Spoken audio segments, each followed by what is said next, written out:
ഇനി നമുക്ക് പഠിക്കേണ്ടത് എമർജൻസ് ഓഫ് ബ്രാഹ്മണിക് ഇൻഫ്ലുവൻസ് അഥവാ ബ്രാഹ്മണ ഹിന്ദുമതത്തിൻ്റെ ഉത്ഭവവും അതിൻ്റെ സ്വാധീനവും എന്ന സങ്കല്പത്തെക്കുറിച്ചാണ്. ജൈനമതവും ബുദ്ധമതവും കേരളത്തിൽ എത്തിച്ചേർന്ന BC 3-ാം നൂറ്റാണ്ടിൽ തന്നെ ആദ്യ ബ്രാഹ്മണ ഹിന്ദുമത സംഘവും കേരളത്തിലെത്തി. ഉത്തരേന്ത്യയിൽ ഈ സമയത്ത് മൗര്യ രാജാക്കന്മാരുടെ ഭരണകാലമായിരുന്നു. കൗടില്യൻ അർത്ഥശാസ്ത്രം രചിക്കുന്നതും ഈ കാലഘട്ടത്തിലാണ്. അർത്ഥശാസ്ത്രത്തിലെ രചനകൾ, വരികൾ ഈ വസ്തുതകൾക്ക് ആവശ്യമായ സാഹിത്യപരമായ തെളിവുകൾ നൽകുന്നു. സംഘകാലഘട്ടത്തിലും ഉത്തരേന്ത്യയിലെ ഗുപ്ത രാജാക്കന്മാരുടെ ഭരണകാലത്തും കേരളത്തിലേക്കുള്ള ഹിന്ദു ബ്രാഹ്മണരുടെ കുടിയേറ്റം തുടർന്നു. AD 3-ാം നൂറ്റാണ്ടോടുകൂടി കേരളത്തിലെ ആര്യവൽക്കരണം അതിൻ്റെ ഏറ്റവും ഉച്ചസ്ഥായിയിലെത്തി. ഒരു വലിയ സംഘം ബ്രാഹ്മണർ ഇവിടെ എത്തുകയും ഇവിടെ നിലവിലുണ്ടായിരുന്ന മറ്റ് മത സ്വാധീനത്തെ ദുർബലപ്പെടുത്തുകയും ബ്രാഹ്മണ പൗരോഹിത്യത്തിൽ അധിഷ്ഠിതമായ വിശ്വാസ ആചാരാനുഷ്ഠാനങ്ങൾ ശക്തിപ്പെടുത്തുകയും ചെയ്തു. പ്രബലരായ ബ്രാഹ്മണ പണ്ഡിതർ ഈ വലിയ കുടിയേറ്റ സംഘത്തിൻ്റെ കൂടെ വരികയും ബുദ്ധ പണ്ഡിതന്മാരെ സംവാദങ്ങളിൽ പൂർണ്ണമായും പരാജയപ്പെടുത്തുകയും വേദങ്ങളെ അടിസ്ഥാനമാക്കിയ ഹിന്ദുമത മേധാവിത്വം സ്ഥാപിക്കുകയും ചെയ്തു. ആര്യവൽക്കരണം ആദ്യകാല കേരളീയ സമൂഹത്തിന് അതുപോലെ തന്നെ സംസ്കാരത്തിനും ദൂരവ്യാപകമായ പ്രത്യാഘാതങ്ങൾ സൃഷ്ടിച്ചു. ആര്യവൽക്കരണം മൂലം കേരളീയ സമൂഹത്തിലെ സാക്ഷരത തകർന്നു. അതുപോലെ തന്നെ തൊഴിലിൻ്റെ മഹാത്മ്യവും കുറഞ്ഞു. സ്ത്രീ വിദ്യാഭ്യാസത്തിൻ്റെ പ്രാധാന്യം നഷ്ടപ്പെട്ടു.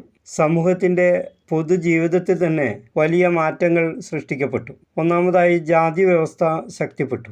വർഗരഹിത സമൂഹമായിരുന്ന സമൂഹം ആര്യവൽക്കരണത്തിന് ശേഷം ചാതുർവർണ്ണ സമ്പ്രദായത്തിനെ അടിസ്ഥാനമാക്കിയുള്ള സമൂഹമായി മാറുകയും ക്രമേണ ജാതി വ്യവസ്ഥ കൂടുതൽ ശക്തിപ്പെടുകയും ചെയ്തു.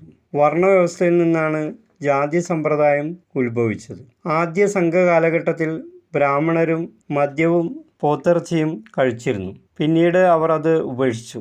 എന്നാൽ പാണർ വിഭാഗത്തിൽപ്പെട്ടവർ മദ്യവും പോത്തിറച്ചിയും കഴിക്കുന്നത് തുടർന്നു. അതോടെ അവർക്കുണ്ടായിരുന്ന ഉയർന്ന സാമൂഹിക പദവിയും ആദരവും തകരുകയും ചെയ്തു. രണ്ടാമത്തെ മാറ്റം ജനങ്ങളുടെ ഭക്ഷണശീലങ്ങളിലായിരുന്നു. മൂന്നാമതായി ജാതി വ്യവസ്ഥയുടെ വ്യാപനം പൊതുവെ സമൂഹത്തിൻ്റെ സമാധാനപരമായ സാമൂഹിക ജീവിതത്തെ ആകെ സ്വാധീനിച്ചു. പൊതുസാക്ഷരത കുറഞ്ഞു. വർണ്ണവ്യവസ്ഥയിൽ നാലാമത്തെ വർണ്ണമായ ശൂദ്രന്മാർക്കും വിദ്യാഭ്യാസത്തിനുള്ള അവകാശം നഷ്ടപ്പെട്ടു. അതുപോലെ തന്നെ മറ്റു സാമൂഹിക അവശതകളും സമൂഹത്തിൽ വർദ്ധിച്ചു. വ്യക്തികളുടെ സാമൂഹിക പദവി തൊഴിലിനെ അടിസ്ഥാനത്തിൽ അധംപതിച്ചു. കായികാധ്വാനങ്ങളിൽ ഏർപ്പെടുന്നവരും മോശമായ തൊഴിലിൽ ഏർപ്പെടുന്നവരും താഴ്ന്ന ജാതിക്കാരും സമൂഹത്തിലെ ഏറ്റവും താഴെത്തട്ടിൽ പെട്ടവരുമായി മാറി. സ്ത്രീകളുടെ സാമൂഹിക പദവിയിലും വലിയ മാറ്റങ്ങൾ സംഭവിച്ചു. സ്ത്രീ വിദ്യാഭ്യാസം അവഗണിക്കപ്പെട്ടു. ശൈശവിവാഹം സമൂഹത്തിൽ ഇടം പിടിച്ചു. അത് കൂടുതൽ വ്യാപകമായി. സ്ത്രീകളെ സംബന്ധിച്ചിടത്തോളം വിവാഹം എന്നുള്ളത് നിർബന്ധമായ ഒരു പ്രക്രിയയായി മാറി. സമൂഹത്തിലെ അവരുടെ സ്ഥാനം കൂടുതൽ അധപ്പതിക്കപ്പെട്ടു. വിധവകളുടെ പുനർവിവാഹം നിരോധിക്കപ്പെട്ടു. അതോടെ വിധവകളുടെ അവസ്ഥ കൂടുതൽ ദുരിതപൂർണമായി മാറി. ആര്യവൽക്കരണത്തിൽ പെട്ടെന്നുണ്ടായ പ്രത്യാഘാതം ദീർഘസമയം ജോലി ചെയ്യുന്നവരുടെയും കഠിനാധ്വാനം ചെയ്യുന്നവരുടെയും സാമൂഹിക പദവി അമ്പേ തകർന്നു എന്നതാണ്. എന്നാൽ ആദ്യകാല വേദകാലത്ത്, അതായത് ഏർലി വേദിക് പീരീഡിൽ ഇവർക്ക് ഉയർന്ന സാമൂഹിക പദവി ഉണ്ടായിരുന്നു. ആര്യവൽക്കരണത്തെ തുടർന്ന് ആര്യന്മാർ ബുദ്ധമതത്തെയും ജൈനമതത്തെയും എതിരായ ആശയങ്ങൾ പ്രചരിപ്പിക്കുന്നതിൽ വളരെയധികം ശ്രദ്ധ കേന്ദ്രീകരിച്ചു. ജൈന ബുദ്ധമത തത്വചിന്തകരെ ജൈന ബുദ്ധമത തത്വചിന്തകരെ സംവാദങ്ങളിൽ പരാജയപ്പെടുത്തുകയും ഈ രണ്ട് മതങ്ങളുടെയും തത്വചിന്തയുടെ വിജയം തടയുക എന്ന ലക്ഷ്യത്തോടെ വളരെ ബോധപൂർവമായ പദ്ധതികളും പരിപാടികളും ആസൂത്രണം ചെയ്തുകൊണ്ട് തന്നെ ആര്യ ദൗത്യ സംഘങ്ങൾ പ്രവർത്തനം ആരംഭിച്ചു. ആര്യന്മാർ അവരുടെ സാംസ്കാരിക ആധിപത്യവും സാമൂഹിക ആധിപത്യവും സ്ഥാപിച്ചു. ദ്രാവിഡ സംസ്കാരത്തിനുമേൽ ആര്യ സംസ്കാരം മേധാവിത്വം സ്ഥാപിച്ചു.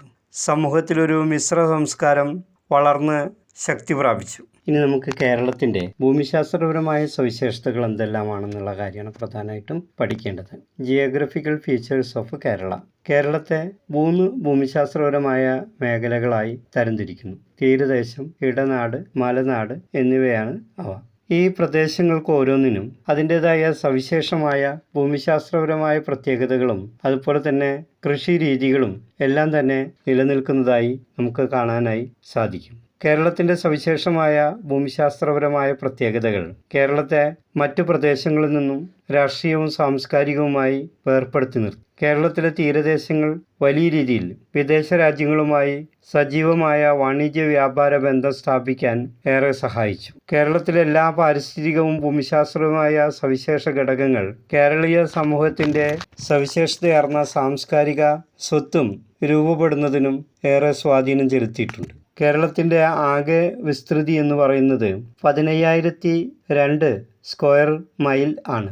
അതായത് 38,855 സ്ക്വയർ കിലോമീറ്റർ ആണ്. അതിൽ തീരദേശം ഏതാണ്ട് 360 മൈൽ ദൈർഘ്യം ഉണ്ട്. കേരള ഭൂപ്രദേശത്തെ നമുക്ക് മൂന്നായി തരംതിരിക്കാനായിട്ട് സാധിക്കും: Highland, Midland and lower land. പശ്ചിമഘട്ട മലനിരകൾ ഉൾപ്പെടുന്ന പ്രദേശങ്ങളും കിഴക്കൻ അതിർത്തി പ്രദേശങ്ങൾ ഉൾപ്പെടുന്നതാണ് ഹൈലാൻഡ്.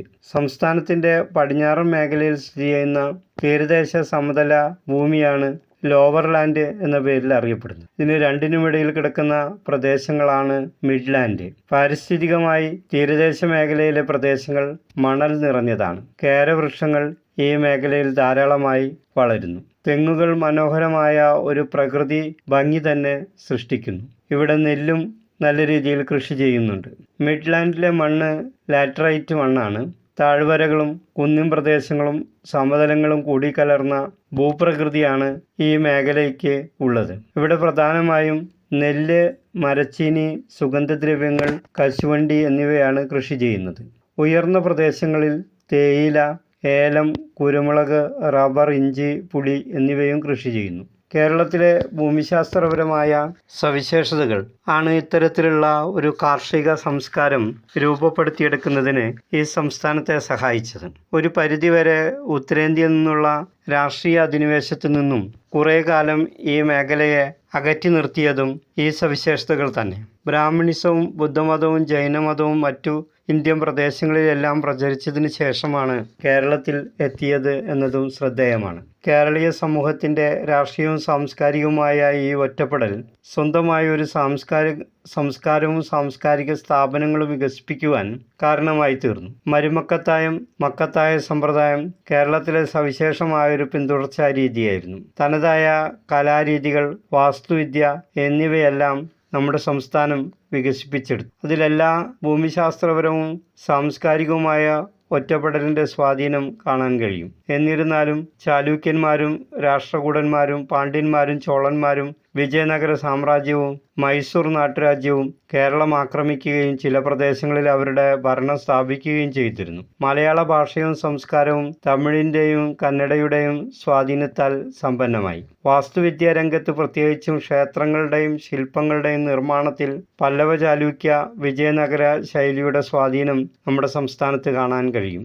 കേരളത്തിൻ്റെ വിശാലമായ തീരപ്രദേശം പ്രാചീനകാലം മുതൽ തന്നെ യൂറോപ്യന്മാരെയും വിവിധ ഏഷ്യൻ രാജ്യങ്ങളെയും ഏറെ ആകർഷിച്ചിരുന്നു. വിദൂരദേശങ്ങളുമായുള്ള വ്യാപാരബന്ധം കേരളത്തിലെ സാമ്പത്തിക അഭിവൃദ്ധിക്ക് സഹായകരമായി. അറബികൾ, പോർച്ചുഗീസുകാർ, ഡച്ചുകാർ, ഫ്രഞ്ചുകാർ, ഇംഗ്ലീഷുകാർ എന്നിവരെല്ലാം കേരളത്തിൽ വിവിധ കാലഘട്ടങ്ങളിലായി എത്തിച്ചേർന്നു. ഇവരുടെ വരവോടുകൂടി തന്നെ ഈ മേഖലയിലുള്ള വ്യാപാര വാണിജ്യ പ്രവർത്തനങ്ങളും കൂടുതൽ ശക്തിപ്പെട്ടു.